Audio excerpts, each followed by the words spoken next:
मेरे छोटे बेटे की मैरिज की बातचीत चल रही थी। तो तभी गुरुजी ने मुझे अपने पास बुलाया। मेरी जो छोटी वाली डॉटर लॉ की मदर हैं वो गुरुजी से कनेक्टेड थे। तो उन्होंने शायद बात करी होगी क्योंकि हमारे बच्चे they were seeing around each other. तो उन्होंने शायद बात करी होगी गुरुजी से कि इस तरह की शादी करनी है। तो गुरुजी ने उनको तब बोला कि मुंडे दी मां नु लेके आए। तो तब गुरुजी ने की आज्ञा से और गुरुजी के हुक्म से उन्होंने मुझे बोला कि आपको गुरुजी बुला रहे हैं। मैं गुरुजी के बारे में ज्यादा जानती नहीं थी, लेकिन थोड़ा बहुत जो सुना था अपने बेटे से या अपनी होने वाली डॉटर लॉ से कि वहां पे ये लोग जाते हैं, लंगर प्रसाद करते हैं, गुरुजी के पास बैठते हैं, लेकिन गुरुजी कोई प्रवचन नहीं सुनाते। शब्द गुरबानी चलती है, लंगर प्रसाद खाते हैं लोग, प्रसाद लेते हैं और गुरुजी की मर्जी हो, मौज हो तो वो बिठा लेते हैं, नहीं तो अपने अपने घर चले जाते हैं। तो मुझे भी उन्होंने दो तीन बारी बोला, क्योंकि मैं गुरुजी के बारे में ज्यादा जानती नहीं थी, इसलिए कुछ इतनी एंथू भी नहीं थी जाने के लिए। मैं तो ऑलरेडी साईं बाबा के साथ ही बड़ी खुश थी। पर फिर उन्होंने फिर मेरे को बोला कि आपको गुरुजी बुला रहे हैं। अब बच्चों की शादी करनी थी तो फिर गुरुजी ने बुलाया तो जाना भी था। तो मैंने कहा ठीक है, आप जिस दिन वो ग्रीन पार्क में रहते थे और हम ग्रेटर कैलाश में। मैं कहा ठीक है, आप नेक्स्ट टाइम जब जाएंगे तो आप रास्ते में कहीं मिल लेंगे, हम गाड़ी आगे पीछे करके फिर चलेंगे वहां से। तो हम इसी तरह से एक दिन वहां गुरु जी के पास पहुंच गए। वहां पे लाइन लगी हुई थी, आंटी आगे थी थोड़ा और मैं तीन चार आंटी पीछे थी। तो उन्होंने गुरु जी को मत्था टेका और कुछ बोला और वो बैठ गई। गुरु जी ने इशारा किया, फिर वो बैठ गई।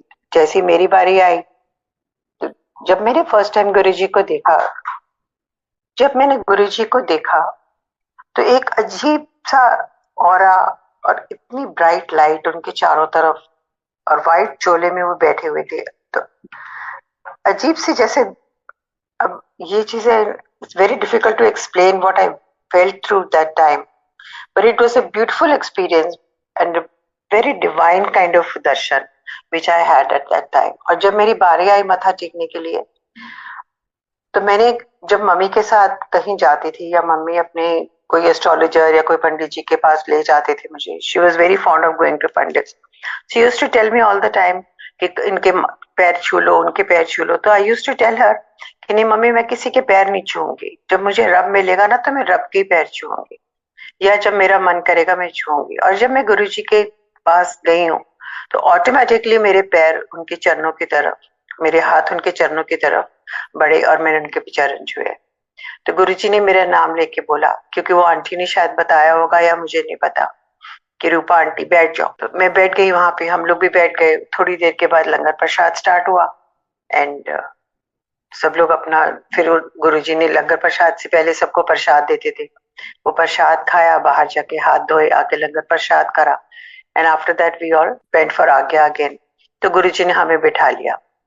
रात को 12 बजे 1 बजे तक हम लोग बैठे रहे। फिर गुरुजी की जब मौज आती तो वो छुट्टी दे देते। अब मुझे नहीं पता था कि गुरुजी इतना टाइम बिठाते हैं, because that was my first day and first experience, but it was a very nice experience. बहुत अच्छा लग रहा था वहां बैठ के। फिर इसी तरह हम लोग 2-3 हफ्ते 4 हफ्ते रेगुलरली जाते रहे और मुझे भी अच्छा लगने लगा and I was looking forward to the trips कि कब गुरुजी के पास जाएंगे, कब वहां बैठेंगे, लंगर प्रसाद करेंगे। इसी तरह करते करते 3-4 हफ्ते हो गए। तो मैं सोच रही थी कि फिर मैंने आंटी को पूछा जो मुझे लेके गई थी कि गुरुजी से आपकी बात हो गई शादी के बारे में, क्या बात हुई? तो कह नहीं, अभी तक कोई बात नहीं हुई। तो मैंने कहा फिर पूछे तो सही कि गुरुजी ने मुझे बुलाया है। अब गुरुजी को मुंडे दी माँ पसंद आई है नहीं आई, आगे बातचीत चलाएं भी, क्या करें कैसे करें, तो शायद गुरुजी अपने आप बताएंगे।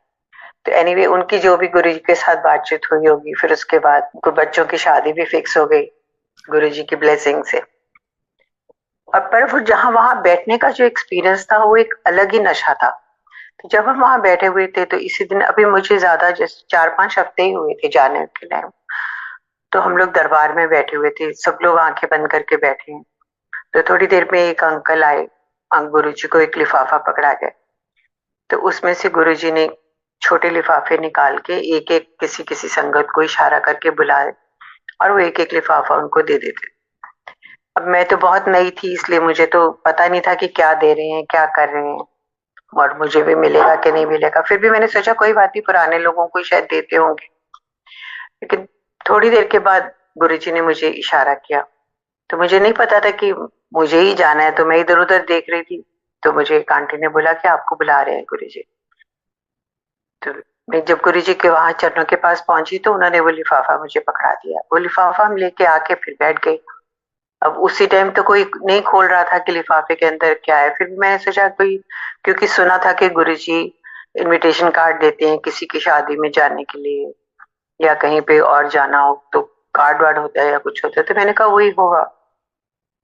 फिर गाड़ी में आके जब हमने वो खोला तो गुरुजी का इतना सुंदर स्वरूप, black and white check shawl वाला जो मुझे मिला, मैं भी बड़ी खुश हो गई कि मुझे गुरुजी ने अपने हाथ से स्वरूप दिया है। वो हमने रख लिया। अब वो गुरुजी ने स्वरूप दिया तो अगले दिन फिर मैं उसको फ्रेम करवाने के लिए ले गई। अब फ्रेम मुझे सारे लोग कहें कि आप इनको छोड़ जाओ तो हम फ्रेम कर देंगे, आप अगली बार ही ले लेना या एक दो दिन बाद ले लेना। तो मेरा मन नहीं हो रहा था कि मैं फ्रेम के लिए उसको छोड़ के जाऊं। तो मैं वो लेके अपनी गाड़ी लेके लाजपत नगर चली गई। अब गुरुजी की अपनी लीला है, उन्होंने शायद उस फ्रेम की दुकान में ही किसी को शायद ब्लेस करना था, क्योंकि मुझे पूरे लाजपत नगर में उस साइज का फ्रेम नहीं मिला। क्योंकि मैं चाह रही थी कि मैं फ्रेम हाथ के आती उसमें लगा लूं स्वरूप गुरु जी का और लेके जाऊं साथ में। एक छोटी सी दुकान एक कोने में थी, तो उसके वहां पे बाहर शोकेस में थोड़े से फ्रेम लगे हुए थे। तो मैं उस दुकान के अंदर चली गई, तो उसको मैंने बोला मुझे साइज का फ्रेम दिखा दो। तो कहने लगा मैडम मैं देखता हूँ, पता नहीं अभी साइज का एग्जैक्ट मिलेगा कि नहीं मिलेगा। तो मैंने कहा कोई बात नहीं, तुम देख लो, मिलेगा तो ठीक है। तो अंदर गया, वो एक फ्रेम लेके आया, ब्लैक कलर का फ्रेम था। और जैसे ही हमने वो स्वरूप उसमें डाला तो ऐसे वो फ्रेम फिट आया उसके, कि जैसे वो उसके लिए ही बना था। And I was also very happy because मैं उसी टाइप का फ्रेम देख रही थी। आई didn't want the steel frames जो उस जमाने में लोग नॉर्मली बिकते थे या फिर लोग बनाते थे। I was very happy. मैंने अपना वो स्वरूप उसमें डलवाया, उसको पैक करा और हम घर ले आए। वो शायद गुरुजी ने ही उस शॉपकीपर को ब्लेस करना था जो मुझे ग्रेटर कैलाश से लाजपत नगर तक पहुंचाया वहां पे फ्रेम लगवाने के लिए। एनीवे वो हुआ। फिर इसी तरह से टाइम निकलता गया और 2-3 हफ्ते निकल गए। फिर गुरुजी ने का हुक्म होता था कि वहां जो लंगर प्रसाद मिल रहा है वो यहीं खा के जाओ। लेकिन हम एज पेरेंट्स, हम लोगों को होता है लालच कि अगर कहीं लंगर प्रसाद थोड़ा सा ले जाएं घर पे, जो बच्चे नहीं आए हैं या फिर घर के जो फैमिली मेंबर नहीं आए उनको हम थोड़ा सा दे। तो इसी तरह से एक दिन, वैसे तो गुरुजी हलवा प्रसाद देते थे तो वो तो कहीं पैक करने का मतलब ही नहीं बनता था, हम वहीं खा लेते थे, वहीं हाथ धो के आते थे। तो एक दिन गुरुजी ने लड्डू दिया या पता नहीं बेसन की बर्फी दी, तो वो मैंने थोड़ी सी टिश्यू में लपेट के अपनी पॉकेट में रख ली और हाथ धो के थोड़ी सी खाई। और फिर हाथ धो के हम लोग लंगर प्रसाद के लिए आके बैठ गए। तो उस दिन लंगर प्रसाद करते करते इतनी अनकंफर्टेबल सी मुझे फीलिंग हो रही थी कि जैसे गुरुजी एक टक मुझे देखे जा रहे हैं और शायद जैसे एक चोर की चोरी पकड़ी जाती है। I was getting that kind of a feel.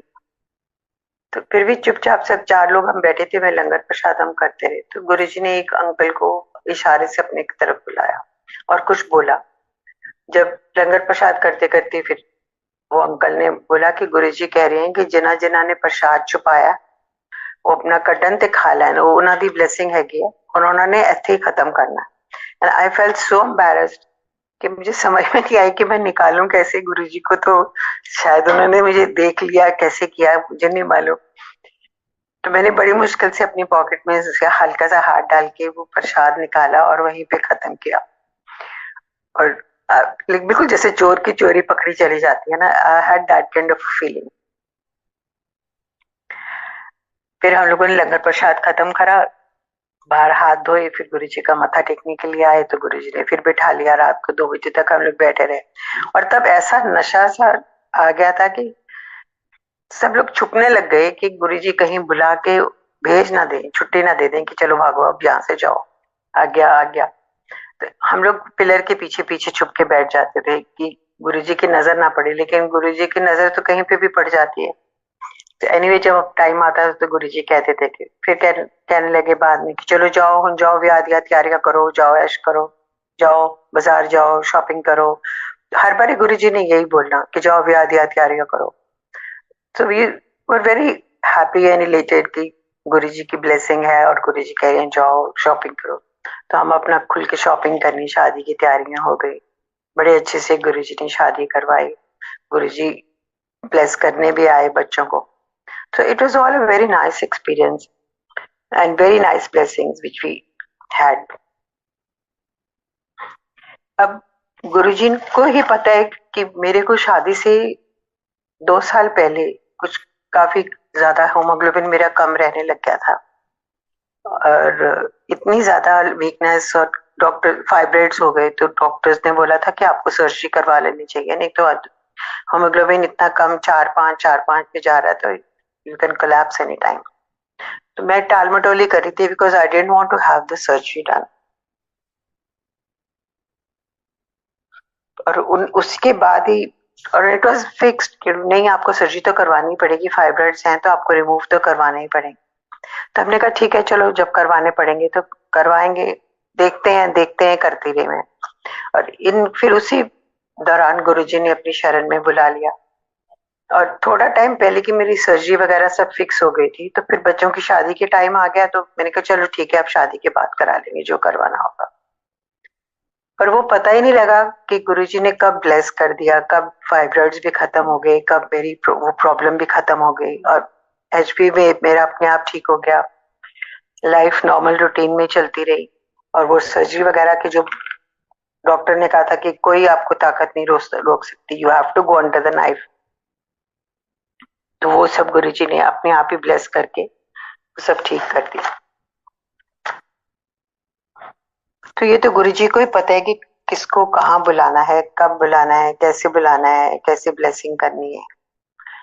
अब समझ में हम लोग एज अ ह्यूमन बीइंग ये सब हमें नहीं समझ में आती कि हमारी जर्नी गुरुजी के साथ कब शुरू हुई। हमें तो यही लगता है कि गुरुजी के जब दर्शन करे तभी हमारी जर्नी शुरू हुई, लेकिन ये अब आस्ते आस्ते पता लगता है कि गुरुजी तो कब से हमें ब्लेस कर रहे थे, कब से वो उन्होंने हमें अपने साथ जोड़ा हुआ। तो उन्हीं दौरान में फिर थोड़ी टाइम के बाद ही हम लोग बड़े मंदिर खुल गया, बड़े मंदिर में सेवा के लिए जाने लगे। तो तब मैं सेवा पे नहीं जाती थी, पर गुरुजी के हमारा कुछ ग्रुप था आंटियों का जो सुबह मंडे को शिव मूर्ति सेवा करते थे। तो जब हम मत्था टेक के बाहर निकलती थी तो वो मुझे हमेशा कहती थी कि तुम ना सेवा के लिए आया करो सुबह। तो मैं कहती थी अच्छा ठीक है आऊंगी, पर तब इतना मालूम नहीं था कि क्या करना है क्या नहीं कर रहा। और उन्हीं दिनों में मेरी शोल्डर में बहुत ज्यादा दर्द रहने लग गई थी, फ्रोजन शोल्डर हो गया था। तो मैं कहती थी ये लोग देखते थे हम लोग हॉल दरबार में बैठे ये लोग सेवा करते थे, तो मैं कहती थी ये लोग तो इतने अच्छे से जोर जोर से रगड़ रगड़ के सेवा करते हैं, मेरा तो फ्रोजन शोल्डर है, मैं तो इतनी जोर से कर भी नहीं पाऊंगी, इसीलिए मैं थोड़ा सा डेली पड़ गई। तो 2-3 बारी वो आंटी ने मुझे बोला कि आप सेवा पे आया करो। तो फिर मैं उनको बोल देती अच्छा मैं आऊंगी। ये लोग सुबह 5:30 5:30 बजे पहुंच जाते थे। तो एक दिन फिर मैं मंदिर से बाहर आ रही थी तो आंटी ने फिर मुझे पकड़ लिया। तो उस दिन उन्होंने बड़ी सख्ती से मुझे बोला कि आपको कितनी बारी बोला कि सेवा पे आया करो। तो कहने अच्छा अगले मंडे में पक्का आऊंगी। सो आई वेंट फॉर सेवा में। बस रास्ते में यही अरदास करती रही कि गुरुजी मेरे को दर्द हो रही है, पता नहीं मैं कर पाऊंगी कि नहीं कर पाऊंगी, whether I will be able to do justice और नॉट। अब गुरुजी ने बुलाया था सेवा के लिए तो फिर गुरुजी ने ब्लेस भी शायद करना ही था। तो उन्होंने हम लोगों ने जैसे ही शिव मूर्ति की सेवा स्टार्ट करी और तो वहां से नॉर्मली रूटीन होता था कि पूरी हम लोग एक साइड से शुरू करके पूरी परिक्रमा करके तो वहां पे फिर खत्म करते। तो मेरी सेवा ही स्टार्ट हुई तो वो कंधों से हुई। मैं गुरुजी के वहां शिव मूर्ति के पीछे खड़ी हुई थी, वहीं से मैंने सेवा स्टार्ट करी और फिर करते करते पूरी परिक्रमा करके हम लोगों ने फिर जो भी ब्रासों का जो भी हमारा रूटीन था वो खत्म हुआ। उस दिन भी मुझे इतनी दर्द हुई शोल्डर में, शाम को आके मैंने देखा, मैंने कहा बहुत दर्द हो रही है। पर एनीवे फिर अगला मंडे आ गया, करते करते 3 या 4 मंडे में गई होंगी और वो दर्द का कहाँ चली गई मुझे पता ही नहीं लगा। और पहले ये हाल होता था कि बच्चे भी अगर हाथ लगा लेते थे मेरे शोल्डर पे तो जैसे मैं टच मी नॉट हो गई थी कि मम्मी को हाथ मत लगाओ अभी चिल्लाएंगे दर्द से। हाथ में गिलास पानी का पकड़ना भी मुश्किल था फ्रोजन शोल्डर की वजह से। तो वो गुरुजी ने सेवा करवा के कब वो दर्द ठीक कर दी, कब मेरा फ्रोजन शोल्डर अपने आप ही खुल गया, तो मालूम ही नहीं पड़ा। बाद में आदमी सोचता है कि हाँ ये भी हुआ, ये भी हुआ। अब इससे ज्यादा ब्लेसिंग और गुरुजी आपको क्या दें कि बिना आपके कहे, बिना आपके बोले सब काम अपने आप ही वो बेचारे करते रहते हैं। यूं ही जब हम एक दिन सत्संग वो शिव मूर्ति की सेवा के बाद हॉल में बैठे हुए थे दरबार में, तो हम थोड़ा टाइम बैठते थे, फिर उसके बाद बाहर निकलते थे, फिर आंटी शिव पुराण पढ़ती थी, पढ़ के फिर हमने प्रसाद खाया, जगह जगह में सत्संग। तब इतना रश नहीं होता था और इतनी ज्यादा रिस्ट्रिक्शंस भी नहीं थी, तो छोटे छोटे ग्रुप्स में लोग सत्संग करते रहते थे, संगत। तो कभी किसी ग्रुप के साथ बैठ जाना, कभी किसके साथ अच्छे अच्छे सत्संग सुनने, और फिर अपना चाय प्रसाद पीनी, समोसा प्रसाद खाना, तो घर आ जाना। तो एक दिन गुरुजी ने मुझे दिखाया रात को कि हम लोग दरबार में बैठे हुए हैं, तो जैसे हो सकता है मेरे अंदर की कोई मैल हो या गंध हो जो गुरुजी ने निकलवाना हो। तो उन्होंने मुझे दिखाया कि जो ऊपर शिवलिंग है, उसमें जो शैंडलियर लगा हुआ है, उसमें इतने बड़े बड़े जाले लटक रहे हैं। तो गुरुजी ने मुझे इशारा करके बताया कि तुम लोग इतनी सफाई करते हो मंदिर में, आसपास सब देखते हो, लेकिन तुम लोगों ने कभी ऊपर ध्यान नहीं दिया कि मंदिर के शैंडलियर में कितने जाले लटक रहे हैं। तो उन्होंने बिल्कुल बड़ी इंस्ट्रक्शंस दी कि ये सफाई करनी है वहां पे। अगले मंडे को जब हम मंदिर गए, तो मैंने फिर सेवादार आंटी को बोला कि हम लोगों को शैंडलियर की सफाई करनी है। और एक्चुअली जब हम लोगों ने शैंडलियर जला के और देखा, तो उसमें इतने जाले लटक रहे थे जो वैसे नॉर्मल दिन के टाइम नहीं नजर आते थे। फिर माली अंकल को बुला के हम लोग शैंडलियर नीचे करवाया, सफाई करी सारी, फिर शैंडलियर ऊपर करा। फिर एक रूटीन ही बन गया कि थोड़े 2-3 महीने के बाद शैंडलियर की सफाई होती। ऐसे ही एक दिन रात को ड्रीम में गुरुजी ने मुझे, फिर मेरे अंदर का कोई मैल निकालना होगा, तो उन्होंने मुझसे मंदिर की सारी धुलाई कराई, और मैं मंदिर झाड़ू लेके सारे मंदिर की धुलाई कर रही हूँ, और गुरुजी मेरे पीछे पीछे चल रहे हैं, और मुझे उनकी चोला चोला की आवाज आ रही है, जैसे जब वो चलते थे उनके चोले की आवाज आ रही थी, और मैं देख रही हूँ कि गुरुजी के चरण मेरे साथ साथ पीछे पीछे चल रहे हैं। तो मैंने पूरे मंदिर में झाड़ू लगाया, और फिर मैंने गुरुजी को देखा, तो गुरुजी कहते हैं नहीं एक बारी और लगा।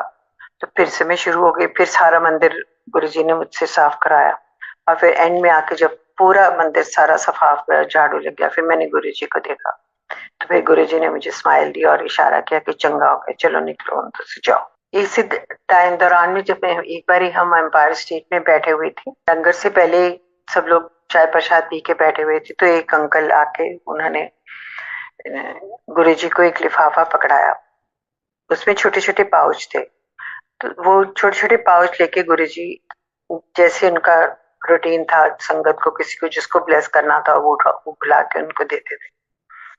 तो मैं भी बैठी हुई थी, ये काफी शुरू की बात है, तो मैं भी बैठी हुई थी, आंखें बंद थी, मैं देख रही थी। फिर आंखें टेढ़ी करके, आंखें जरा जरा सा खोल के, आदमी का लालच ही नहीं खत्म होता ना, तो खोल खोल के हम देख रहे थे कि गुरुजी बुला बुला के दे रहे हैं किसी को। फिर मन में यही होता था कि चलो कोई बात नहीं, मेरी अगर होगा, गुरुजी ने मुझे ब्लेस करना होगा किसी चीज से, तो बुला के दे देंगे। तो मैं फिर आंखें बंद करके बैठ गई, मैं कहा मैं देखूंगी भी नहीं, नहीं तो पता नहीं आज मुझे फील क्या होगा, मुझे नहीं पता। फिर मैं आंखें बंद करके बैठ गई। तो मेरे साथ में एक आंटी बैठी थी, थोड़ी देर के बाद उन्होंने मेरी कोनी में हाथ मारा कि गुरुजी आपको बुला रहे हैं। मैंने कहा नहीं आंटी, आपको बुला रहे होंगे, मुझे नहीं बुला रहे। तो फिर देखा तो गुरुजी उंगली से मुझे इशारा कर रहे थे, कहते नहीं आंटी आपको ही बुला रहे। तो फिर गुरुजी इशारा कर रहे थे, और मेरे देखते ही देखते वो जितने भी छोटे छोटे पाउच गुरुजी के हाथ में थे वो सारे बट गए थे, और गुरुजी का जो हाथ था वो बड़े वाले पाउच के अंदर था, उसके हाथ में उनके छोटा वाला पाउच था या जो भी था। तो मैं गुरुजी के सामने बिल्कुल चरणों के पास जाके बैठ गई अपनी नीज के ऊपर। तो गुरुजी ने फिर वो बड़ी देर के बाद वो पाउच, छोटा सा पाउच बड़े पाउच में से निकाला और मेरे हाथ पे रख दिया, और वो मेरे हाथ पे रख के वो अपने अंगूठे से और बड़ी उंगली से वो उसको रगड़ रहे थे, मल रहे थे, और फिर बड़े टाइम के बाद उन्होंने मेरे हाथ में रख दिया। और जैसे ही मेरे हाथों में उनके हाथ आए और टच किया, बिल्कुल पूरी मेरी पूरी बॉडी में ऐसे अजीब सी झंझनाहट से शुरू हो गई। कोई गुरुजी की टच किया, गुरुजी ने प्रेजेंस दी मुझे और ब्लेस किया, और फिर उन्होंने स्माइल करके बोला कि चलो जाओ तुझे। मैं वापस आके बैठ गई और मैं आके इतना रोई, मतलब आई गॉट सो इमोशनल कि गुरुजी ने इतने प्यार से मुझे बुलाया और फिर उन्होंने इतने प्यार से मुझे वो जो कुछ भी था वो मुझे उस टाइम पे नहीं पता था कि वो क्या है उसके अंदर। मैंने उठा के रख लिया और बहुत रोई उस टाइम, इतने अंदर से जैसे भरा हुआ इंसान बैठा होता है। पर अच्छा भी बहुत लगा कि गुरुजी ने मेरे अपना हाथ रखा मेरे हाथों में, बहुत टाइम के लिए टच करके हम लोग बैठे रहे। फिर हमने गाड़ी में आके वो खोला तो गुरुजी का बहुत ही सुंदर सिल्वर फ्रेम में छोटा सा स्वरूप पेंडेंट था। And I was so happy. पूरा रास्ता में रोती हुई आई वापस कि गुरुजी ने मुझे इतना अच्छा ब्लेस किया और पेंडेंट दिया। और वो पेंडेंट मैं हमेशा अब अपने गले में पहन के रखती हूँ चेन के साथ। तो बीच में कुछ टाइम के लिए देखा मैंने पेंडेंट का ना लिंक थोड़ा सा लूज हो गया था, तो मैंने उठा के उसको अलमारी में रख दिया कि कहीं टूट के गिर ना जाए। हम लोगों को तो यही होता है ना कि गुरुजी ने अपने हाथ से चीज दी है तो टूट ना जाए या खराब ना हो जाए, गुम ना हो जाए। तो मैंने रख दिया। और उन दिनों में फिर जब मेरी कुछ तबीयत पेट खराब होने लग गई, थोड़ा समय खराब चल रही थी, हेल्थ इश्यूज चलने लग गए, तो फिर गुरुजी ने मुझे ड्रीम दर्शन दिए और मुझे बोला कि जड़ी ब्लेसिंग मैं तो लोगों को देना वो अलमारी वास्ते नहीं है क्या, don't keep them in the cupboards, they are for you, so you have to use them. फिर मैंने वो पेंडेंट निकाला, उसको ठीक करवाया, उसका जो कुंडा था उसको रीइंफोर्स करवा के फिर मैंने पहन लिया। And by Guruji's grace automatically my health started to improve and things started to work out fine. गुरुजी अपनी संगत को इतना प्यार करते हैं और इतना ब्लेस करते हैं, और हमें क्या करना है, हमें सिर्फ गुरुजी को प्यार करना है और उनको सरेंडर करना है। इससे ज्यादा गुरुजी कुछ एक्सपेक्ट नहीं करते अपनी संगत से। थोड़े साल पहले मेरा बर्थडे था अप्रैल में, और मेरा बर्थडे 15 अप्रैल को होता है। 13 अप्रैल को हम लोग बैसाखी जो सेवा करके आए थे मंदिर से, और 15 को मेरा बर्थडे था। तो डेकोरेशन वगैरह वहीं लगी हुई थी, लेकिन उस दिन नॉन संगत डे था और बर्थडे था तो मुझे जाना भी था। मैं माथा टेकने के लिए गई गुरुजी के पास, वहां गेट तक पहुंची तो अंकल बैठे हुए थे वहां पे, सेवादार अंकल। तो मैंने उनको बोला कि मुझे अंदर जाने दो, मेरे को मत्था टेकना है। तो उन्होंने भी बोला ठीक है आंटी आप अंदर समाधि तक चले जाओ। तो मैं समाधि तक पहुंची, वहां मैंने माथा टेका और फिर थोड़ा और आगे जाके मैं हॉल के दरबार की सीढ़ियों तक चली गई अंकल को बोल के। अंकल ने कहा ठीक है आप सीढ़ियों तक चले जाओ। वहां से माथा टेक के मैं वापस आ रही थी। मैं कहा गुरुजी आज बर्थडे है और मुझे कुछ मिला ही नहीं है, गिफ्ट भी नहीं, चाय प्रसाद भी नहीं, तो मैं क्या लेके जाऊंगा, आप मुझे क्या दोगे आज। तो मैं पूरा ऐसे मंदिर का चक्कर जैसे वहां सीढ़ियों से माथा टेके वापस आ रही थी, और जब समाधि भी मैंने गुरुजी के आगे माथा टेका आज्ञा लेने के लिए, जो डेकोरेशंस हमने लहरिया की लगाई थी वहां बैसाखी पे, तो उन्हीं डेकोरेशंस में से एक दुपट्टा पूरा आके मेरे सर के ऊपर गिरा, जो गुरुजी ने मुझे मेरे बर्थडे पे ब्लेस करके मुझे बर्थडे की गिफ्ट दी। तो अंकल ने भी देखा उसको गिरते हुए, और फिर उन्होंने इशारा किया कि आंटी आप ले जाओ इसको, ये आप ही की ब्लेसिंग है। और आई वाज सो हैप्पी कि गुरुजी ने मुझे बर्थडे की गिफ्ट दी। गुरुजी आपकी छोटी से छोटी मन में जो बात आती है उसको भी पूरा करते हैं, और मुझे थोड़े छोटे छोटे उन्होंने ड्रीम दर्शन में दिखा के इतनी बारी ब्लेस किया है कि एक बारी मैं बहुत उदास बैठी हुई थी, रात को सोई तो almost I was in tears, I was missing my mom. तो उसी दिन रात को गुरुजी ने आके मुझे ड्रीम में बैठे हुए एक बहुत बड़ा हॉल दिखाया, उसमें गुरुजी अपनी गद्दी पे बैठे हुए, और उन्होंने, मैं कोने में बहुत उदास सी बैठी हूँ तो इशारा करा उंगली से, जैसे वो अपनी संगत को बुलाते थे, इशारा करके वो मुझे अपने पास बुलाते हैं और फिर मुझसे पूछते हैं कि की होया तनु। तो मैं उनको बताती हूँ गुरुजी मैं बहुत उदास हूँ, मुझे ना हक चाहिए। तो गुरुजी एकदम अपनी गद्दी से खड़े हो जाते हैं, तो कहते फिर आजा फिर, और मैं इतनी जोर से गुरुजी के गले मिली और जाके जप्पी मार के कितना टाइम वहां पे मैं खड़े रही गुरुजी को जप्पी मार के, मुझे पता ही नहीं लगा कि कब सुबह हो गई और मेरी आंख खुली तो my eyes were still wet with tears. और छोटे छोटे गुरुजी ने इतने दर्शन दिए। गुरुजी के जाने के बाद थोड़े टाइम की ही बात है, तो मैं ऐसे ही बैठी थी, गुरुजी को बोल रही हूँ, गुरुजी जैसे आप हलवा प्रसाद हमें खिलाते थे लंगर के बाद, गरम गरम हाथ में देते थे, मैं बहुत मिस करती हूँ, मुझे भी वो हलवा प्रसाद चाहिए दोबारा। तो फिर एक आध दिन के बाद गुरुजी ने मुझे ड्रीम दर्शन में बताया कि बहुत मंदिर में बहुत बड़ा फंक्शन हो रहा है और एंट्रेंस जो है वो पीछे की साइड से हो रही है, जोड़ाघर की तरफ से, और एंट्रेंस और हॉल के एंट्रेंस भी पीछे गुल्लक रूम की तरफ से हो रही है और मेन गेट से लोग बाहर जा रहे हैं संगत। तो मैं हम लोग भी पीछे पीछे वहां चले गए और मैं अंकल को पूछी, अंकल आप पीछे से क्यों जा रहे हैं? तो अंकल कहते हैं यही गुरु जी का आदेश है, इधर से ही जाना है सबने। तो हम लोग वहां से चढ़ते गए, गुल्लक रूम क्रॉस किया तो आगे देखा गुरु जी की गद्दी पे गुरु जी नहीं थे, वहां बैठे हुए थे। मैं इधर उधर देख रही हूँ, मैं कहा गुरु जी कहाँ है? तो इधर उधर देखते रहे पर देखा संगत बाहर जा रही है। तो जो मेन हॉल का बड़ा वाला दरवाजा है वहां पे संगत रुक रही है एक एक सेकंड के लिए, और एक हाथ आके संगत को कुछ प्रसाद दे रहा है, कुछ दे रहा है। तो मैं वहां जाके, मेरी बारी जब आती है तो मैं देखती हूँ, तो वहां गुरु जी खड़े हुए हैं और बहुत बड़ा थाल रखा हुआ है स्टूल के ऊपर, उसमें से वो गरम गरम हलवा प्रसाद सारी संगत को खिला रहे हैं, दे रहे हैं, उनके हाथों में डाल रहे हैं। तो मैंने भी अपना हाथ आगे किया और मैंने देखा, तो फिर मैं गुरुजी को कह रही हूँ, मैं तो गुरुजी मैं तो आपको वहां देख रही थी, आप यहाँ पे खड़े हो प्रसाद दे रहे हो।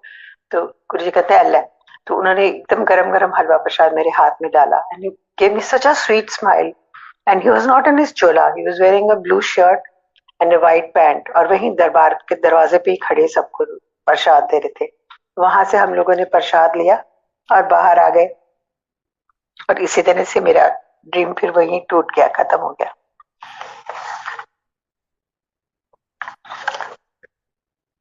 तो जब गुरुजी के चोला छोड़ने का मेरे को मेरी डॉटर इन लॉ ने फोन करा था, तो वो बहुत रो रही थी फोन के ऊपर, और मुझे बार बार कुछ बोलती जा रही है और मैं से कह रही है, करी गुरुजी चले गए, गुरुजी चले गए। मैं कहा कहाँ चले गए गुरुजी, आप रो क्यों रहे हो, ठीक से बात करो। कहती नहीं मॉम गुरुजी चले गए। तो फिर उसने मुझे बताया, तो मैं कहा नहीं बेटा ऐसा नहीं हो सकता, वो गए हैं तो जलंधर गए होंगे या फिर चंडीगढ़ या कहीं ना कहीं जाते रहते थे, गुरुजी गए होंगे तो आ जाएंगे। कहती नहीं मॉम आप मंदिर पहुंचो। तो हम लोग जब मंदिर पहुंचे तो वहां पे बहुत भीड़ ऑलरेडी इकट्ठी हो चुकी थी और गुरुजी को हॉल में लिटाया हुआ था येलो कलर के चोले में। तो बारी बारी सब लोग लाइन तब हिट किया जैसे फॉर ए फ्यू सेकेंड्स कि जो वो कह रही थी क्या कह रही थी। तो सब लोग लाइन लगा के खड़े हुए थे और जगजीत सिंह जी का भजन चल रहा था। तो जब हमारी बारी आई दरबार में, सब लोग परिक्रमा लेके एक साइड से जाके दूसरी साइड से बाहर आ रहे थे, तो जैसे ही मैं मतलब I was totally zoned out, कोई फीलिंग्स नहीं, कोई कुछ नहीं, तो नथिंग हिट मी कि क्या हो क्या रहा है, ये क्यों क्या हो रहा है। तो जैसे ही मेरी बारी आई परिक्रमा लेने की, तो मैं एक सेकंड के लिए वहां रुकी और मैं गुरुजी को कह रही हूँ कि गुरुजी क्या कर रहे हो आप, क्यों ये क्या लीला दिखा रहे हो, क्यों लेटे हो यहाँ पे, आप कहीं नहीं गए और ना ही आप कहीं जा सकते हो, प्लीज आप उठो। तो फिर एक सेवादार अंकल ने मुझे पीछे से नच किया कि आंटी चलो और भी संगत है। तो फिर मैं वहां से बाहर आ गए, हम लोग बैठे रहे, फिर जो रूटीन चल रहा था वो चलता रहा। लेकिन कभी भी ये हिट नहीं किया और अभी तक भी नहीं करा कि जब हम चाहते हैं गुरुजी वहां नहीं है, क्योंकि गुरुजी की प्रेजेंस इतनी है और इतना वो दिखाते हैं कि it's very difficult to even register in your mind कि गुरुजी is not there, and I have never even believed till today कि गुरुजी चोले में नहीं है या वो दुनिया में नहीं है। गुरुजी जहां भी देखते हो मुझे तो गुरुजी ही नजर आते हैं, and because he answers all our prayers, he is there in your dream darshan में, कहीं ना कहीं वो अपनी प्रेजेंस दिखाते रहते हैं। So it is not possible to agree और इवन थिंक अबाउट इट कि गुरुजी नहीं है। यूं ही जब हमारी मंडे को सेवा होती थी, तो मंडे की पेंडेमिक से पहले हमारी सेवादारों का रश काफी ज्यादा हो गया था।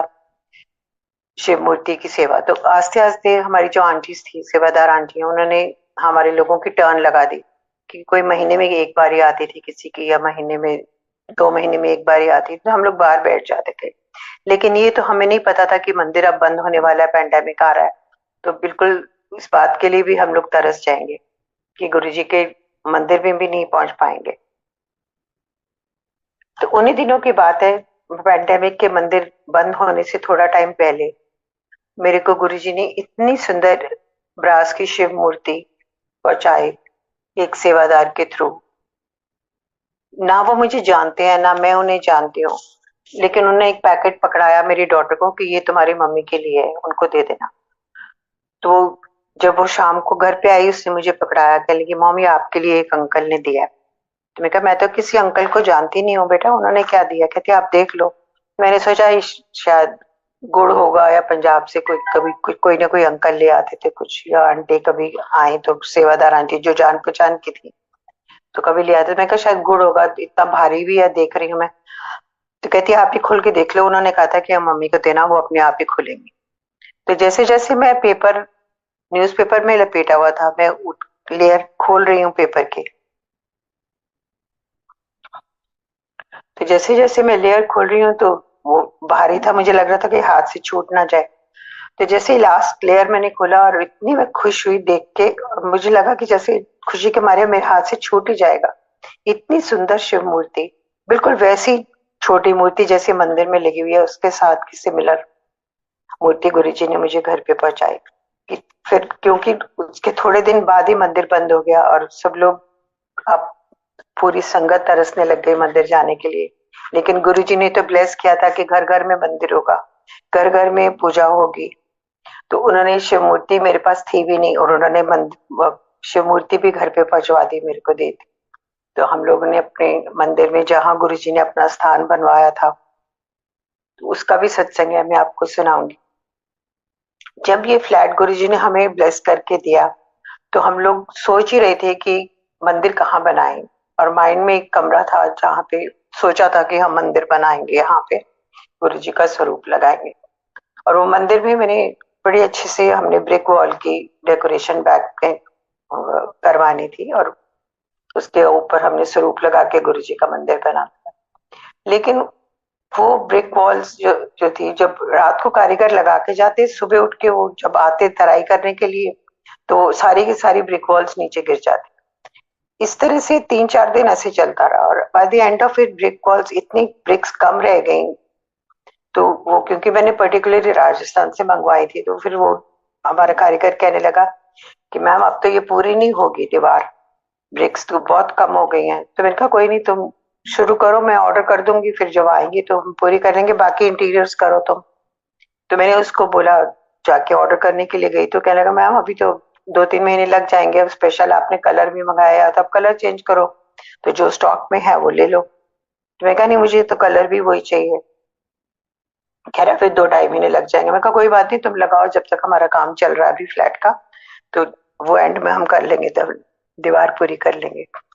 उस जैसे जैसे फ्लैट का इंटीरियर होता गया, एक वॉल ऑरेंज करवाई गुरुजी ने, दूसरी करवाई, पेंट कराया, ये सब चलता रहा।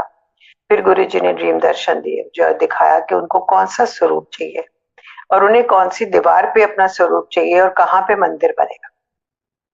गुरुजी ने इतना क्लियरली दिखाया कि कहते हैं जब लोग मंदिर बनाते हैं, संगत मंदिर बनाती है, तो एक कोने में ये मेरे को बिठा देते हैं। जब तुम लोग मुझे अपने घर का बड़ा मानते हो, अपना भाई मानते हो, एज अ फादर मुझे रिस्पेक्ट करते हो, और इतना प्यार देते हो, और मैं तुम्हें इतना प्यार करती हूँ, तो फिर मेरी जगह एक कोने में क्यों क्यों मुझे आइसोलेट किया जाता है? मुझे वहीं पे मंदिर बनाना है, वहीं बैठना है जहां तुम लोग अपना ज्यादा टाइम काटते हो। तो और ड्राइंग रूम में गुरुजी ने वो दीवार दिखाई जहां उनको अपना स्वरूप लगाना था, और कौन सा स्वरूप लगाना था वो भी उन्होंने मुझे दिखाया। तो फिर हमने वो वाली दीवार का और वो वाले रूम का आइडिया ड्रॉप करके अपने ड्राइंग रूम में गुरुजी का दरबार बनाया, वहीं उनका स्वरूप बनवाया मैंने, और फिर हमने वहां पे अपना मंदिर बनाया। फिर शिव मूर्ति जब गुरुजी ने भेजी, तो वो भी हमने वहीं पे रख दी अपने मंदिर में। वहीं हमारा उठना बैठना होता है, वहीं खाना पीना होता है, वहीं गुरुजी के साथ गपशप होती है। अब being a part of our family and being the elder in the family, सारी चीजें हम उनके साथ शेयर भी करते हैं, दुख सुख भी हम उनके साथ बांटते हैं. So it's like having an elder person in the house जो हमें हमें ब्लेस भी कर रहा है और हमारा देखभाल भी कर रहा है, और हमारी सारी चिंताएं भी सारी गुरुजी अपने ऊपर ले लेते हैं, वो अपने आप ही ब्लेस करते हैं. आपको मैं अपने अंकल का एक सत्संग सुनाती हूँ. हमारे अंकल जो है, गुरुजी को के ऊपर उनको बहुत फेथ है, बहुत मानते भी हैं, लेकिन वो शुरू से ही बैठ नहीं सकते एक जगह में टिक के. तो जब मैं भी शुरू शुरू में मैंने जाना शुरू किया था तो अपने साथ उनको एक दो बार ही ले जाती थी, लेकिन being from a Punjabi family, you know how it is कि शाम का टाइम हुआ नहीं तो एक आध पैग लगाना है या दो पैग लगाने हैं, तो उनकी शुरू से ही नहीं चल रही. तो शाम को बड़े रेस्टलेस हो जाते, वहां पे बैठे बैठे अब लंगर प्रसाद खाने तक इशारे करने में, जी चलो माथा टेक लिया, चलें चलें चलें, थोड़ी देर बैठे फिर चलो चलें. तो गुरुजी ऑब्वियसली गुरुजी को तो सब पता है.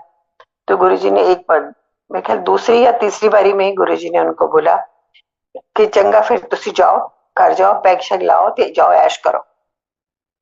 तो हम लोग उस दिन लंगर खा के आए जब घर में, बड़े खुश, कहते हैं गुरुजी ने तो मुझे कहा जाओ घर जाओ ऐश करो, तो पैग शैग लाओ, चलो घर चलते हैं जाके. अब मैं तो अपना पैग लगाऊंगा और फिर खाना खाऊंगा, सो जाऊंगा. उसके बाद ये मुश्किल से कभी इक्का दुक्का बारी कभी गए हूँ खाली मत्था टेकने के लिए, नॉट कि पूरा टाइम लंगर प्रसाद के लिए बैठे हैं. और गुरुजी ने क्योंकि इनको कह दिया जाओ ऐश करो, तो ब्लेस किया, तो he is like the most blessed person. इतनी गुरुजी की कृपा है उनके ऊपर कि हर टाइम, चाहे वो गुरुजी के पास गए या नहीं गए, ही फील्स गुरुजी's प्रेजेंस. उनके कमरे में कितनी बारी गुरुजी के स्वरूप से उनको खुशबू आती है और गुरुजी की अपनी प्रेजेंस दिखाते हैं. और यहाँ तक कि जिस अपार्टमेंट में हम, जो गुरुजी ने हमें ब्लेस करके दिया है, जिस दीवार के ऊपर गुरुजी का स्वरूप लगा हुआ है, उस दीवार के बिल्कुल पीछे मेरे अंकल का बेड लगा हुआ है. सो ही ऑलवेज टेल्स मी कि गुरुजी तो हमेशा मेरे पीछे हैं, गुरुजी ने मुझे थामा हुआ है, तुम लोग मेरी चिंता मत किया करो. क्योंकि रिसेंटली उनको 7-8 साल पहले कैंसर हुआ था, और वो भी गुरुजी ने ऐसे with in 15-20 days cancer detect भी हो गया, उनको ऑपरेशन भी करा दिया, ना उनको कीमो की जरूरत पड़ी, ना कुछ और प्रॉब्लम हुई. Now he's leading a normal life and he's becoming healthy also. And it's perfectly all right. तो हमको कहीं निकलना होता है तो हमें होता है भी अंकल को अकेले ना छोड़े.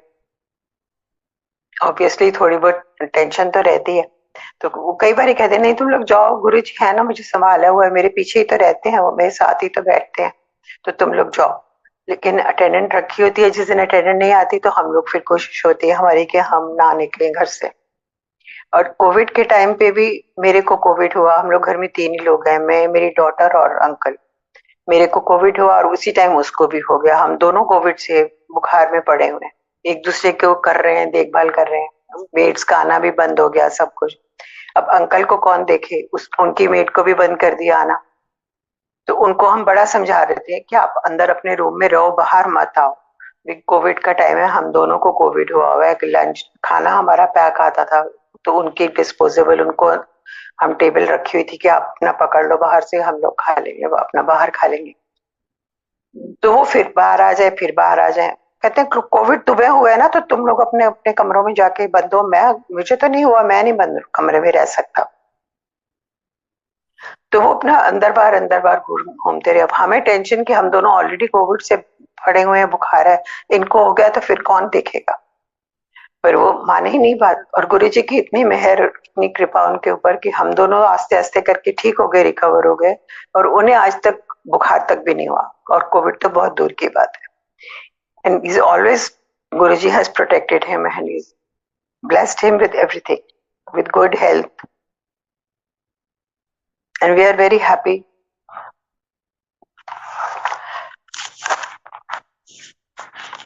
जब हम लोग मंडे को मंदिर जाते थे और वहां बैठना, शुरू शुरू की बात है, तो मैं कई बार देखते थे आंटियों को, हम लोग जो पीछे किचन में सेवा करते थे, या लंगर के लिए जब हम रात को जाते थे, तो हम थोड़ी देर के बाद हाथ धो के बाहर बैठ जाते थे. तब इतना रश नहीं होता था, तो आंटी किचन में सेवा कर रही होती थी, तो अंदर बाहर घूम रही होती थी व्हाइट कलर की टोपी पहन के. तो ऐसे फ्रैक्शन ऑफ ए सेकेंड कभी मन में आया ध्यान कि गुरुजी मुझे भी ना ही हो ऐसे टोपी पहन के मंदिर में घूमना है, मुझे भी सेवा करनी है, क्योंकि मैंने कभी मंदिर में सेवा ऐसे करी नहीं थी।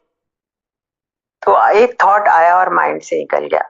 तो उसके बाद फिर मुझे शिव मूर्ति सेवा मिल गई, और फिर थोड़े टाइम के बाद शिव मूर्ति सेवा के टाइम पे ही एक आंटी जो किचन में थे, कोऑर्डिनेटर शायद, तो उन्हें इंचार्ज थे, उन्होंने बोला कि समर हॉलीडेज आ रही हैं, तो बहुत सारी हमारी किचन की आंटी छुट्टी पे जा रही हैं, तो आप लोग किचन में सेवा करना चाहोगे 2-3 घंटे के लिए?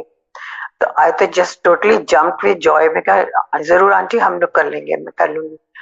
तो कहते हैं अच्छा ठीक है, आप नेक्स्ट थर्सडे से आ जाना, क्योंकि आंटी बहुत कम होंगी हमारे पास। हमने कहा ठीक है। तो घर पे आके मैंने अपनी डॉटर से बात करी, मैं कहा इस तरह से किचन सेवा के लिए आंटी बोल रही हैं, आप चलोगे? तो कहती हाँ मम्मा जरूर चलेंगे। तो हम लोगों ने वो ऐसे स्टार्ट तो हमने 2-3 घंटे के लिए किया था, क्योंकि वही आंटी ने बोला था, लेकिन वो 2-3 घंटे कब गुरुजी ने रेगुलर करवा दिए और पूरे दिन की सेवा दे दी।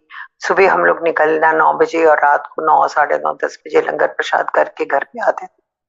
सारा दिन किचन में रहना, गुरुजी के साथ रहना, गुरुजी की बातें, गुरुजी के सत्संग, सारा दिन इतना एंजॉय करते थे। The most like the best day of the week was our Thursday kitchen seva day, जब हम सारा दिन गुरुजी के चरणों में, गुरुजी के आसपास ही रहते थे। तो इसी तरह से एक के बाद एक, एक के बाद एक गुरुजी ने सेवा में कोई कसर नहीं छुड़वाई।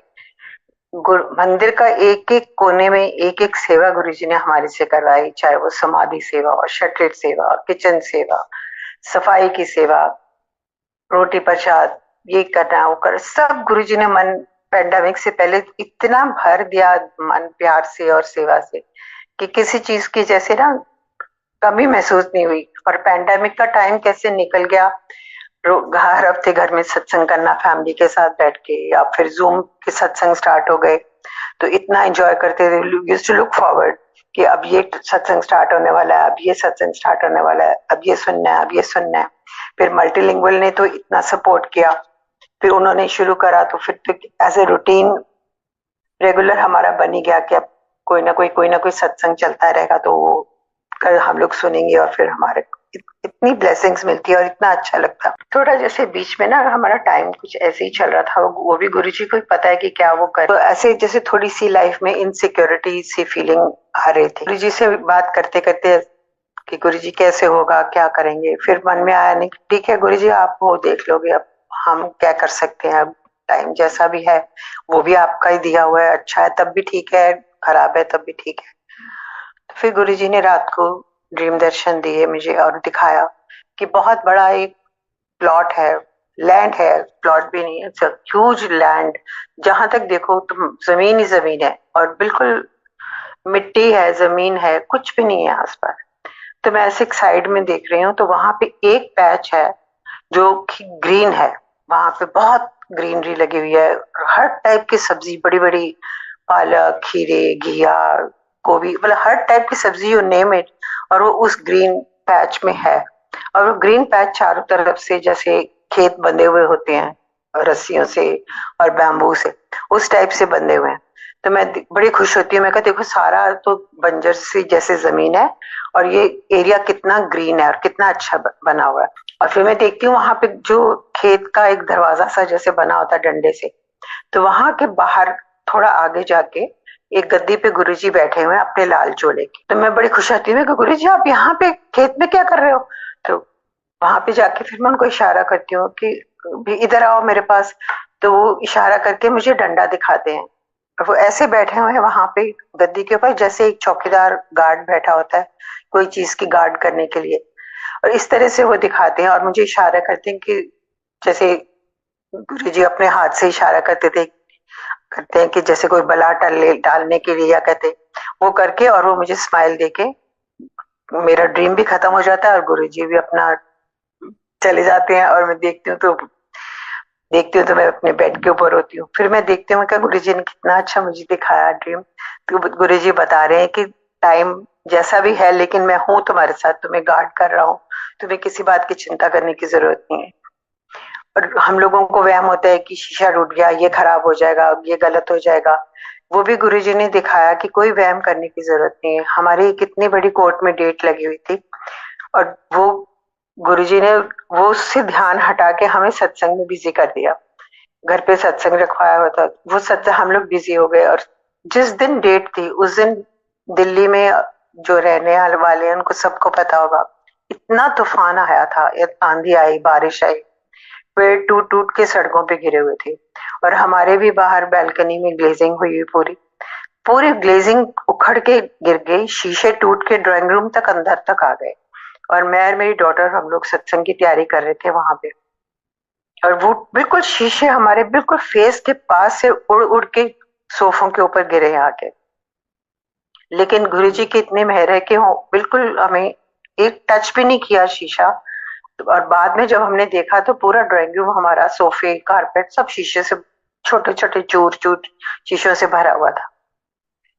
और गुरुजी की मेहर से हमने जब फोन किया, थोड़ी आंधी तूफान कम हुआ, फोन किया, विद इन 2-3 आवर्स शीशे वाला भी मिल गया, ग्लेजिंग भी ठीक कर गया, शीशे भी नए लगा के शाम तक चला गया। अगले दिन सत्संग भी हमारा बहुत अच्छा हो गया।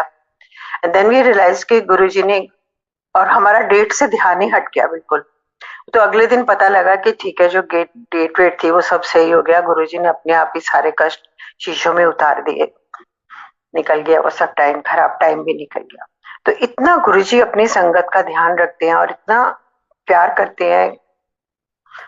वी आर तो we can not even give him the fraction of what he is given to his sangat and what he gives. इतना ज्यादा प्यार, इतना ज्यादा प्यार। तो यूं ही मैं, मेरा थोड़ा वेट भी पुट ऑन हो रहा था, तो मैं गुरुजी को कई बार ही कहती थी, गुरुजी बड़ा वेट पुट ऑन हो रहा है, चाहे मैं खा रही हूँ या नहीं खा रही, मे बी अब चेंज ऑफ हॉर्मोन्स है या क्या है गुरुजी, मुझे अच्छा नहीं लगता, आई फील लेजी, ये होता है वो होता है। तो बहुत टाइम बाद मैंने तो रियलाइज नहीं किया। फिर इसी तरह से नींद नींद आ गई, तो सोए हुए थे, तो गुरुजी ने ड्रीम दर्शन में दिखाया कि बहुत बड़ा हॉल है, उसमें बहुत सारी आंटियां ही आंटियां बैठी हुई हैं और गुरुजी बैठे हुए हैं अपनी गद्दी पे, और he is in a very jovial mood, बड़े खुश हैं, हंसी मजाक कर रहे हैं सबके साथ। तो एक एक आंटी से उठ उठ के, उठा उठा के उनको पूछ रहे हैं कि क्या है, तुम्हें क्या चाहिए, या क्या तकलीफ है तुम्हारे घर पे, कुछ ना कुछ उनसे सवाल कर रहे हैं। और आंटियां अपने अपने जवाब दे रही हैं, या गुरुजी फिर उनको अपने जवाब दे रहे हैं। तो मेरी बारी आती है तो मुझे खड़ा करते हैं, हाँ तेनू की चाहिए। तो मैं इशारा करके अपने ना कमर पे हाथ लगाती हूँ और गुरुजी को कहती हूँ, गुरुजी प्लीज थोड़ा सा ना मेरा इधर से, थोड़ा सा मेरा इधर से वेट कम कर दो ना, देखो कितना ज्यादा वेट बढ़ गया। तो गुरुजी इतनी जोर से हंसते हैं और अपने मत्थे पे हाथ मार के कहते हैं, चल चिंगा कितना, चल बैठ जाने। तो वो ड्रीम खत्म हो गया, मैं हमने हंसी मजाक में बात ले ली। मैंने सुबह उठ के अपने डॉक्टर को बताया, मैं गुरु जी को मैंने रात को बोल दिया मेरा वेट कम करो। तो कहती है, मॉम आपको भी ना वेट कम करने को बोलना है तो और कुछ बोल देते। मैं कहा मुझे जो वेट ही कम करना था तो मैं क्या बोलती, और मुझे वही चाहिए था। तो हम लोग हंसने लगे। अब थोड़े दिन बाद हमारे यहाँ पे बिल्डिंग में किसी के घर में लंच था, तो मैंने अपना एक सूट निकाला। तो मैं बार बार जब भी अलमारी खोलती थी मैं क्रिप करती थी, मैं कहा मुझे पूरे नहीं आने, कपड़े नहीं पूरे आने, ये सूट नहीं आएगा, वो नहीं आएगा, अभी नया खरीदे नहीं है पैंडेमिक में, अब मैं पहन के क्या जाऊं। फिर भी मैंने एक सूट निकाल लिया। संजय जी आप बिलीव करोगे, मेरा वो सूट 2-2 इंच मुझे लूज, और जब मैं सोची थी कि शायद वो मुझे पूरा भी नहीं आएगा, क्योंकि वेट तो मैंने उसके बाद किया नहीं था, और वो सूट मैंने पहना था ऐसे लटका हुआ आया कि जैसे मैं किसी का मांग के पहन के आया। And I was so happy. उसके बाद मैंने फिर अपना वेट चेक किया था and actually I had lost 5 kgs। तो I was so very happy. मैं कहती देखो गुरुजी ने ड्रीम में आके ब्लेस करके भी मेरा वेट कम करा दिया ना। All my suits fit me so well, rather well, क्या अब लूज ही है मुझे। अब फिर मुझे लग रहा है कि शायद मैं थोड़ा वेट पुट ऑन करने लग गई हूँ। तो मैं गुरुजी को बोलते रहा, गुरुजी आप नहीं वेट मेरा पुट ऑन होना, आप प्लीज ध्यान रखना, I don't want to gain now. फिर आज इतनी सैर होती नहीं है, मौसम भी ठंडा है, और फिर मैं मोटी हो गई तो फिर बड़ी प्रॉब्लम पड़ेगी। ऐसे ही पैंडेमिक में गुरुजी ने एक बार ड्रीम में दिखाया, हॉल में बहुत सारी खचाखच संगत बैठी हुई है, और उन्हीं दिनों में जैसे होता था, गुरुजी का आदेश होता था कि कोई कहीं जाएगा नहीं। तो हॉल में सब बैठे हुए हैं, बहुत तेज तूफान आ रहा है, आंधी आ रही है, और इतनी बिजली का चमक रही है, हवा आ रही है। और मैं गुरुजी को बोल रही हूँ कि गुरुजी बाहर तो इतना गंदा मौसम हो रहा है और दरवाजे भी नहीं खुल रहे हैं, तो हम लोग बाहर कैसे जाएं, कोई कैसे बाहर निकलेगा। तो गुरुजी कहते कोई कितने जान की लोड़ नहीं है, सब लोग अंदर बैठो, तो चुपचाप बैठ के मंत्र जाप करो, आगे आन वाला टाइम बहुत माड़ा टाइम है, कोई कितने नहीं जाएगा। And it is actually happening like this only, कोई कहीं नहीं जाता। जब किसी का जो भी होता है सब मंत्र जाप करते रहते हैं और अपना टाइम अच्छा हो बुरा हो मंत्र जाप में ही निकाल देते हैं। और निकालना भी चाहिए क्योंकि वही हमारी गुरु जी की दी हुई ब्लेसिंग है और उसी से हम लोगों को शांति भी मिलती है। और यही जो एक ही बारी जिस तरह से गुरु जी ने हमें दिखाया था कि जो तूफान आ रहा है और पूरी बिल्डिंग जैसे हिल रही है, एक्चुअली उसी टाइप का अर्थक्वेक आया था अभी 2 साल पहले दिल्ली में। इतनी जोर से अर्थक्वेक आया था, पूरी मतलब कितने मिनट तक पूरी बिल्डिंग हमारी हिल रही थी। We being on the top floor कुछ ज्यादा ही हिलती है।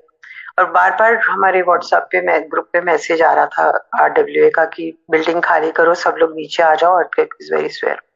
और मैं और मेरी डॉटर हम दोनों गुरु जी के स्वरूप के सामने बैठे और मंत्र जाप करते रहे एक दूसरे का हाथ पकड़ के। और अंकल को भी हमने बाहर बुला लिया, मैंने कहा आप भी बाहर आ जाओ अर्थक्वेक आ रहा है। और वही टाइम गुरु जी ने एकदम इतना अच्छा निकाल दिया। हम जोर जोर से मंत्र जाप कर रहे हैं और फिर थोड़ी देर के बाद सब सबसाइड हो गया अर्थक्वेक भी।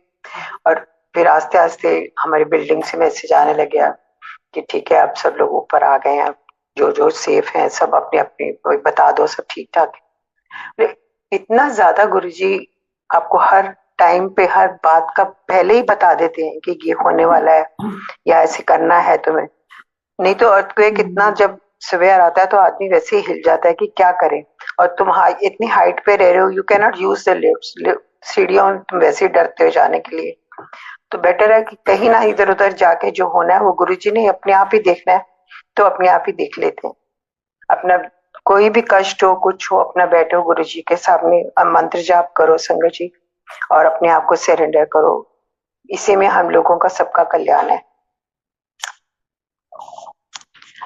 घर पे हम लोग कभी जब सत्संग रखते हैं नॉर्मली हर हफ्ते हम फैमिली बैठ के करते हैं, तो कई बार माइंड में आता है कि अच्छा गुरु जी से पूछें गुरु जी को आज क्या मीठा में खिलाएं, अपने से करें क्या बनाया संगत जी। लंगर तो सिंपल ही होता है, दाल सब्जी गुरु जी के आदेश के हिसाब से।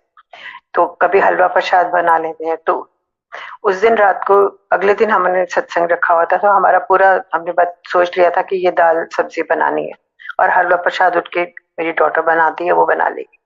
लेकिन रात को गुरु जी ने मुझे ड्रीम में दिखाया फिर कि उनको चूरी प्रसाद खाना। तो हम लोग किचन में अपने किचन जो मंदिर का किचन है छोटा सा किचन था, जब शुरू शुरू में जब हम लोगों ने सेवा स्टार्ट करी थी वो वाला किचन है। मैं और मेरी डॉटर और 2-3 आंटी और हम लोग बैठे हैं किचन में सेवा कर रहे हैं और गुरु जी आके बोलते हैं कि मेरे वास्ते चूरी प्रसाद बनाओ। एंड वो ही पर्टिकुलरली स्टैंड्स देयर और बताते हैं कि कैसे चूरी प्रसाद बनाना है उनके लिए। और फिर हम लोग वो चूरी प्रसाद बनाते हैं और अगले दिन फिर जब हमारे घर में सत्संग होता है तो वही चूरी वैसे ही चूरी प्रसाद गुरु जी के लिए सेवा में हम लोग रखते हैं प्रसाद। तो गाइड गुरु जी हर छोटी छोटी बात में आपको गाइड कर देते हैं, बता देते हैं, प्रोवाइडेड कि तुम्हारा कनेक्शन गुरु जी के साथ कैसा है, तुम्हारी फीलिंग्स क्या है। और प्यार तो गुरु जी ने इतना दिया है इतना दिया है, समझ में नहीं आता कि गुरु जी का शुक्राना कहाँ से शुरू करूं और कहाँ खत्म करूं। संगत जी मुझे नहीं मालूम, मैं सब मम्बो जम्बो करके आगे पीछे के सत्संग मैंने सुनाए हैं, पर आई एम श्योर आप लोग अप्रिशिएट कर लोगे और समझ जाओगे। These are all my true feelings for my Guru. He is my father, he is my brother, and he is everything for us. Thank you, Guruji. Thank you so much. शुक्राना शुक्राना मेरे मालिक।